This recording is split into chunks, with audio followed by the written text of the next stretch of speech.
This is an extraordinary chess puzzle where white's task is to somehow find an impossible win and checkmate the black king. Now, what makes this puzzle interesting is the fact that white's queen is being pinned along this diagonal, with either sides having no pawns at all. So, how can white win this? Obviously, white needs to start with a check on the first move. White starts by delivering a check with rook to e3. The king is forced to f8. Now, had the white queen been able to move and deliver the check on e7, the game would have been over in no time. But since white cannot do this, white decides to give another check, rook to f3 check. Now obviously the king needs to go to g8, because if the king goes to e8, then the white queen is able to deliver checkmate, since the rook had come in between the king and the queen.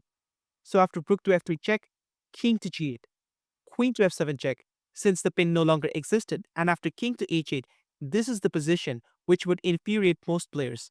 Because despite coming so close, white is unable to deliver checkmate with rook to h3 due to the pin which exists on this file. So the way to win this position for white is to somehow come in between the rook and the king. And the best square for that is the square in g2. You're obviously not considering squares like queen to d5 or queen to b7.